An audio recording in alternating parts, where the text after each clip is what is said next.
नमस्कार, मैं डॉक्टर सुदेश कांतेजा आप सभी का डीएस एकेडमी के इस चैनल पे स्वागत और अभिनंदन करती हूँ। जैसे कि आप सभी देख ही रहे हैं, इस समय हम चल रहे हैं हिंदी के प्रैक्टिस सेट में। प्रैक्टिस सेट में भी हम इस समय बहुत सी नवीन प्रश्नों को देखते हुए आगे बढ़ रहे हैं। कुछ बच्चों के कमेंट आते हैं कि हमारे इतने प्रश्न में इतने प्रश्न सही हुए हैं, तो इसीलिए हम आप सभी से कहना चाहते हैं जो भी प्रैक्टिस पेपर को सोल्व करते हैं वो कृपया अपना स्कोरिंग जो है कमेंट सेशन में कमेंट कर दिया कीजिए। अगर आप चैनल पर नए हैं तो चैनल को सब्सक्राइब कीजिए। आपने चैनल सब्सक्राइब कर रखा है तो जो भी है आपके पास पब्लिकली प्लेटफॉर्म, आप उस पर क्लास को शेयर कर सकते हैं। क्लास में आगे बढ़ें इससे पहले हम आपको बता दें कि डीएस एकेडमी का टीजीटी और पीजीटी वाला बैच जो है वो चल रहा है। बहुत ही विस्तृत और अवधारणात्मक तरीके से बहुत सरल रूप में हम आपको समझाते हैं। अगर आपने कोई हिंदी की किताबें या कभी नहीं पढ़ा है तो भी आप सरल रूप से अपनी जो सफलता है उसको अर्जित कर सकते हैं। इसी के साथ में हिंदी का प्रैक्टिस सेट भी है हमारे पास। हिंदी के प्रैक्टिस सेट हम आपको 50 प्रैक्टिस सेट दे रहे हैं, वो भी बहुत न्यूनतम शुल्क में।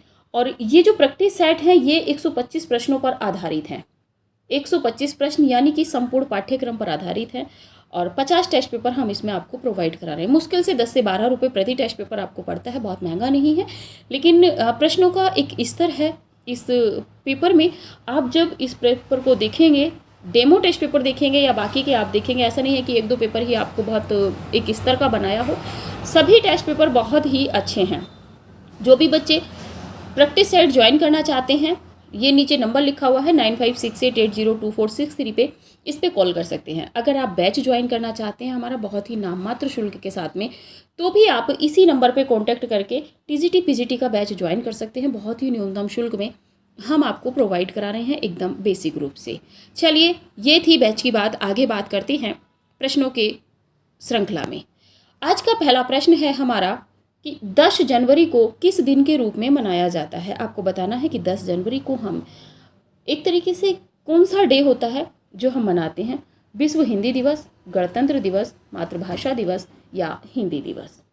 यहाँ पे जो आपका सही होगा वो होगा विश्व हिंदी दिवस 10 जनवरी। ठीक है, आगे बढ़ते हैं अगले प्रश्न की ओर। अगला प्रश्न है कि प्रख्यात शब्द में उपसर्ग है। आपको बताना है कि प्रख्यात शब्द में कौन सा उपसर्ग है। प्रख, प्रा, यात या सभी। आप सभी जानते हैं उपसर्ग प्रत्यय, आपने बहुत अच्छे से पढ़े होंगे। इसमें जो आपका सही विकल्प होगा बी विकल्प। प्रा जो है प्रख्यात उपसर्ग में लगा है। प्रा उपसर्ग से प्राधन ख्यात से आपका जो है प्रख्यात बना है। बढ़ते हैं अगले प्रश्न पे। निम्नलिखित में से कौन सा शब्द व्यक्तिवाचक संज्ञा का नहीं है। आपको बताना है कि इन शब्दों में कौन सा शब्द व्यक्तिवाचक संज्ञा नहीं है। होली, पूर्व दिशा, कौआ या हिमालय। हमने आपको बताया है संज्ञा अगर आपको समझ में नहीं आ रही है तो प्लेलिस्ट में, व्याकरण वाली प्लेलिस्ट में आपकी क्लासेज लगी हुई हैं। आप वहाँ पे संज्ञा, सर्वनाम, विशेषण, क्रिया, अव्यय, ये सब क्लासेज आप देख सकते हैं। देखिए, होली व्यक्ति के द्वारा नाम रखा जाता है। पूर्व दिशा, दिशा अगर होगा तो ये एक जाति सूचक होगा, लेकिन पूर्व दिशा, पश्चिम दिशा, उत्तर दिशा, दक्षिण दिशा की बात हुई है तो व्यक्तिवाचक है। कौआ, कौआ क्या है तो कौआ जो है वो आपका जातिवाचक है। ठीक है, और हिमालय की बात करें, अगर पहाड़ आता तो जातिवाचक होता, लेकिन हिमालय का नाम रखा है किसी ने तो ये आपका व्यक्तिवाचक है। बढ़ते हैं अगले प्रश्न पे। अगला प्रश्न है आपका कि निम्नलिखित में से किस वाक्य में प्राविशेषण नहीं है। आपको बताना है कि इसमें किन ये 4 विकल्पों में किस वाक्य में प्राविशेषण का प्रयोग नहीं हुआ है। आजकल संतरे कुछ ज़्यादा खट्टे हैं, बच्चे समझदार हो गए हैं, अरे बहुत ही सुंदर फूल है, मुझे तो बहुत भूख है। इनमें से आपको बताना है कौन सा विकल्प आपका प्राविशेषण से संबंधित नहीं है। बच्चे समझदार हो गए हैं, बी विकल्प आपका सही रहेगा। बच्चे समझदार हो गए, इसमें प्राविशेषण नहीं है। कुछ ज़्यादा प्राविशेषण है, बहुत ही सुंदर प्राविशेषण है, बहुत भूख प्राविशेषण है। बढ़ते हैं अगले प्रश्न की ओर। प्रश्न है राम से पत्र लिखे गए। राम से पत्र लिखे गए, यह किस वाच्य का उदाहरण है। आपको बताना है राम से पत्र लिखे गए ये किस प्रकार का वाच्य है। कर्मवाच्य, कर्तृवाच्य, भाववाच्य या कोई नहीं। राम से पत्र लिखे गए यानी कि यहाँ पे कर्म किया गया है तो यहाँ पे होगा आपका कर्मवाच्य। ठीक है, आगे बढ़ते हैं अगले प्रश्न पे। प्रश्न है आपका बादल घिर आए और बारिश होने लगी। रचना की दृष्टि से वाक्य है। आपको बताना है कि वाक्य की रचना की दृष्टि से जो वाक्य है ये किस प्रकार का है कि बादल घिर आए और बारिश होने लगी। आज्ञावाचक, संयुक्त वाक्य, सरल वाक्य या निषेधवाचक वाक्य। इसमें जो है बादल घिर आए और बारिश होने लगी, इसमें योजक है, तो आपका ये संयुक्त वाक्य सही होगा। बढ़ते हैं अगले प्रश्न पे। प्रश्न है, जो मुश्किल से प्राप्त हो उसे कहते हैं। जो मुश्किल से प्राप्त होता है उसको क्या कहते हैं? अलभ्य, सुलभ, दुर्लभ या अल्लाहन। जो मुश्किल से प्राप्त होता है यानी कि दुर्लभ। इसमें जो आपका सही विकल्प होगा सी होगा, दुर्लभ। आगे बढ़ते हैं अगले प्रश्न पे। दक्षिण और पश्चिम के बीच की सीमा के लिए सार्थक शब्द होगा। आपको बताना है कि दक्षिण और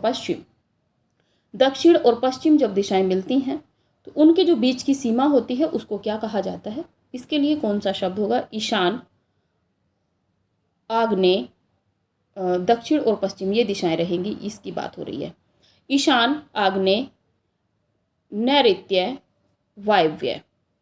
तो दक्षिण और पश्चिम के जो बीच की सीमा है, जैसे उत्तर दक्षिण की जो उत्तर पश्चिम की जो रहेगी वो आपकी ईशान हो जाती है, तो यहाँ पे जो है आपका सी विकल्प सही होगा, नैऋत्य। ठीक है, ये आपका सही विकल्प होगा। बढ़ते हैं अगले प्रश्न पे। अगला प्रश्न है, रास्ता देखना मुहावरे का अर्थ है। आपको बताना है रास्ता देखना किस मुहावरे का अर्थ है? निराश होना, प्रतीक्षा करना, पता लगाना, समय नष्ट करना। रास्ता देखना, राह देखना, मैं तब से आपका मतलब आपकी राह देख रहा था यानी कि आपकी प्रतीक्षा कर रहा था। सीधा सीधा आपका बी विकल्प इसमें सही होता है। बढ़ते हैं अगले प्रश्न में। अगला प्रश्न है आपका कि प्रेमोपाशक शब्द में समास है। प्रेमोपाशक शब्द में कौन सा समास है? तत्पुरुष समास, अव्ययभाव समास, कर्मधारय समास या बहुव्रीहि समास। तो प्रेम के उपासक, काकी के रारी रे, आपका तत्पुरुष समास आपका इसमें सही है। बढ़ते हैं अगले प्रश्न पे। निम्नलिखित में अशुद्ध शब्द है। आपको बताना है इन सभी शब्दों में अशुद्ध शब्द जो है वो कौन सा है? प्रतिलिपि, लब्ध प्रतिष्ठित, मातृभूमि, भास्कर। 11वें प्रश्न में जो आपका सही विकल्प है वो होगा आपका बी विकल्प। लब्ध प्रतिष्ठित नहीं होता है, ठीक है, ये आपका सही विकल्प है। चलिए आगे बात करते हैं अगले प्रश्न पे। अगला प्रश्न है कि क्षणिक शब्द का सही विलोम है। आपको बताना है कि क्षणिक शब्द का विलोम क्या है? अल्प, शाश्वत, क्षर, विमुख। तो 12वें प्रश्न का जो आपका सही विकल्प होगा वो क्षणिक का शाश्वत है, जो सर्वमान्य है, सभी जगह है। आगे बात करते हैं अगले प्रश्न की। अगला प्रश्न है, निम्नलिखित में से परिताप का पर्यायवाची शब्द नहीं है। आपको बताना है कि परिताप शब्द का पर्यायवाची शब्द कौन सा नहीं है? दुख, व्यथा, पीड़ा, अचल। 13वें का जो आपका सही विकल्प होगा वो अचल आपका सही विकल्प होगा। दुख, व्यथा और पीड़ा ये परिताप के ही पर्यायवाची शब्द हैं। बढ़ते हैं अगले प्रश्न पे। अगला प्रश्न है, सोदाहरण शब्द में संधि है। सोदाहरण शब्द में कौन सी संधि है?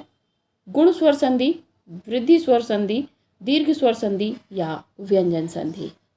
इसमें जो है आपका उदाहरण, इसमें आपका गुण स्वर संधि है। बढ़ते हैं अगले प्रश्न की ओर। अगला प्रश्न है, सात्विक अनुभाव कितने प्रकार के होते हैं? आपको बताना है कि जो सात्विक अनुभाव हैं वो कितने प्रकार के होते हैं। सात्विक अनुभाव कितने प्रकार के होते हैं आपको बताना है। 10 प्रकार के, 8 प्रकार के, 7 प्रकार के या 9 प्रकार के। सात्विक अनुभाव जो हैं आपके वो बी विकल्प सही होगा, 8 प्रकार के होते हैं। बढ़ते हैं अगले प्रश्न की ओर। अगला प्रश्न है आपका, प्लाट का मोर्चा किस विधा की रचना है? आपको बताना है प्लाट का मोर्चा किस विधा की रचना है। गीति नाट्य है, आत्मकथा है, डायरी है या रिपोर्टाज है। तो प्लाट का मोर्चा जो है ये आपका रिपोर्टाज है, ठीक है। किसका है? तो शमशेर बहादुर, शमशेर बहादुर का है। कब का है? तो 1952। कब का है बच्चे? तो 1952 का ये प्रकाशित है। आगे बढ़ते हैं। वैसे रिपोर्टाज का जो आरंभ हुआ है वो आपका 1938 में शिवदान सिंह चौहान की जो है लक्ष्मीपुरा रूपाप पत्रिका में प्रकाशित हुआ, इससे माना जाता है। अगला प्रश्न है आपका कि कुट्टी चातन नाम से हिंदी के किस साहित्यकार ने निबंध लिखे हैं? आपको बताना है कि कुट्टी चातन के नाम से हिंदी के किस साहित्यकार ने निबंध लिखे हैं? हजारी प्रसाद द्विवेदी, जैनेन्द्र कुमार अज्ञे, वासुदेव शरण अग्रवाल। इसमें जो आपका सही विकल्प होगा, सी विकल्प सही होगा। अज्ञे जी ने कुट्टी चातन नाम से हिंदी में निबंध लिखे हैं। निबंधों में बात कर लें अज्ञे जी के तो त्रिशंकु है, सबराग और कुछ रंग है, आत्मनेपद है, लिखी कागज कोरे, अद्यतन, ये इनके थोड़े से महत्वपूर्ण निबंध हैं। बात करते हैं आगे। स्मृति लेखा किस लेखक की रचना है? स्मृति लेखा के रचनाकार कौन है? भवानी प्रसाद मिश्र, धर्मवीर भारती, अज्ञे, सर्वेश्वर दयाल सक्सेना। स्मृति लेखा के जो रचनाकार हैं वो आपके सही विकल्प होगा सी विकल्प। कौन है? अज्ञे। स्मृति लेखा जो है वो अज्ञे का संस्मरण है। क्या है बच्चे? तो संस्मरण विधा की रचना है। ठीक है, आगे बढ़ते हैं अगले प्रश्न की ओर। अगला प्रश्न है पेपर वेट कृतियों में इन दो विधाओं की रचनाएं संग्रहित है। आपको बताना है, सीधे सीधे बात करें तो पेपर वेट किन दो विधाओं की रचनाएं हैं पेपर वेट नाम से? उपन्यास और कहानी संग्रह, उपन्यास और कविता संग्रह, उपन्यास और निबंध, कहानी और नाटक। तो पेपर वेट में जो है आपको देखने को मिलेगा कहानी और नाटक। कहानी की बात करें तो पेपर वेट किसने लिखी है? गिरिराज किशोर। इसी के साथ में नाटक की बात करें तो रमेश उपाध्याय ने लिखी है। ठीक है, बढ़ते हैं अगले प्रश्न की ओर। अगला प्रश्न है आपका अन्य से अनन्या किसकी कृति है? आपको बतानी है कि अन्य से अनन्या किसकी कृति है? प्रभा खेतान, मंजुल भगत, नासिरा शर्मा, अलका सरावगी। तो अन्य से अनन्या जो कृति है या कहें विधा क्या है इसकी? तो आत्मकथा है। ठीक है, किसकी आत्मकथा है? तो ये अन्य से अनन्या प्रभा खेतान की आत्मकथा है। समय की अगर बात करें तो 2007 इसका समय है। बढ़ते हैं अगले प्रश्न पे। अगला प्रश्न महत्वपूर्ण है कि मित्र संवाद जिन दो कथाकारों के मध्य होने वाले पत्र व्यवहार का संग्रह है वह साहित्यकार हैं। आपको बताना है कि मित्र संवाद में किन दो साहित्यकारों के पत्रों का संकलन है। सीधे सीधे प्रश्न समझते हैं। पहला है पंडित विद्यानिवास मिश्र और अज्ञे, दूसरा है कमलेश्वर और मोहन राकेश, तीसरा है धर्मवीर भारती और नरेंद्र कोहली के पत्र, चौथा है रामविलास शर्मा और केदारनाथ अग्रवाल के पत्र। इसमें जो आपका सही विकल्प होगा मित्र संवाद में वो होगा आपका डी विकल्प। डी विकल्प की बात करें तो रामविलास शर्मा और केदारनाथ अग्रवाल के पत्रों का जो संकलन है, संग्रह है, वो मित्र संवाद के नाम से लिखा गया है, प्रकाशित हुआ है। बढ़ते हैं अगले प्रश्न पे। प्रश्न है कृष्णा अर्जुन युद्ध नाटक के रचनाकार हैं। आपको बताना है कृष्णा अर्जुन युद्ध ये किस प्रकार का है? तो धार्मिक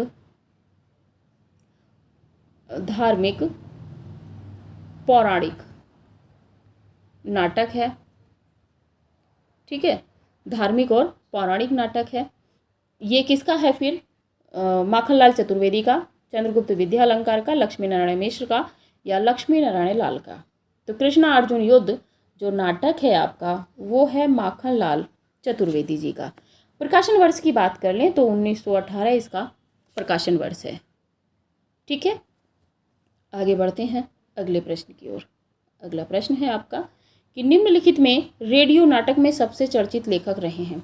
आपको बताना है कि इन चारों लेखकों में रेडियो नाटक में सबसे चर्चित कौन रहे हैं? लक्ष्मी नारायण मिश्र, पांडे विजयन शर्मा उग्र, चिरंजीत, विपिन कुमार अग्रवाल। इसमें जो आपका सही विकल्प होगा वो होगा चिरंजीत। चिरंजीत जो हैं ये आपके रेडियो नाटककारों में सबसे चर्चित जो हैं नाटककार हैं। इनका एक नाटक दृष्टिगत होता है आधी रात का सूरज। चिरंजीत का नाटक क्या है? तो आधी रात का सूरज। ये जो नाटक है ये आपके चिरंजीत जी का है, ध्यान रखिएगा, महत्वपूर्ण है। आगे बढ़ते हैं अगले प्रश्न की ओर। प्रश्न है कि चित्त वृत्तियों की परंपरा को परखते हुए साहित्य परंपरा के साथ सामंजस्य दिखाना ही साहित्य का इतिहास कहलाता है। यह कथन किस लेखक ने कहा है? आप सभी लोग इस कथन से परिचित होंगे। गिरियर्सन ने, मिश्र बंधुओं ने, शुक्ल जी ने या हजारी प्रसाद द्विवेदी जी ने। तो चित्त वृत्तियों की परंपरा को परखते हुए साहित्य परंपरा के साथ सामंजस्य दिखाना ही साहित्य का इतिहास कहलाता है। ये कथन कहने वाले आपके आचार्य रामचंद्र शुक्ल जी हैं, हिंदी साहित्य का इतिहास से। बढ़ते हैं आज के अंतिम प्रश्न की ओर जो महत्वपूर्ण है। क्या है कि ऋट्ठनेमिचर्यु या अरिष्टनेमिचरित किसकी रचना है? ऋट्ठनेमिचर्यु या अरिष्टनेमिचरित किसकी रचना है? स्वयंभू, कनकामर मुनि, देवसेन या हेमचंद्र? इसमें अगर बात करें तो ऋट्ठनेमिचर्यु या ऋट्ठनेमिचरित या अरिष्टनेमिचरित, इसके जो रचनाकार हैं स्वयंभू हैं। और इसी के साथ में बात करें तो स्वयंभू का जो समय है वो 8वीं शताब्दी माना जाता है, यानी कि 783 के आसपास इनका माना जाता है। ये थोड़े से महत्वपूर्ण प्रश्न थे। आप इसमें कमेंट सेशन में कमेंट कीजिएगा आपके 25 प्रश्नों में कितने प्रश्न सही हुए हैं।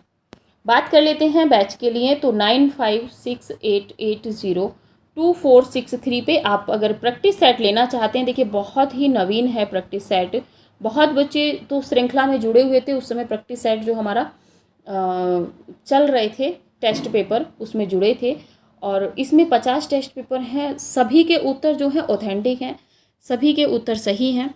तो आपको यदि प्रैक्टिस सेट ज्वाइन करना चाहते हैं आप, या टीजीटी पीजीटी का बैच ज्वाइन करना चाहते हैं, तो 9568802463 पे आप कॉल कर सकते हैं। डेमो टेस्ट पेपर भी आपको इसी पे मिल जाएगा। और क्लास तो आपके लिए भरपूर है क्योंकि पूरा एक बैच हमने निःशुल्क आपको दिया है। अभी की क्लास जो है वो यहीं तक रखते हैं। आप सभी लोग अपना स्कोर ज़रूर शेयर कीजिएगा और प्रश्नों का स्तर कैसा है ये भी आप बताइएगा। फिर आगे प्रश्नों का स्तर और बढ़ाने का प्रयास करेंगे। अभी की क्लास यहीं तक रखते हैं, मिलेंगे अगले नए प्रश्नों के साथ में। आप सभी का धन्यवाद।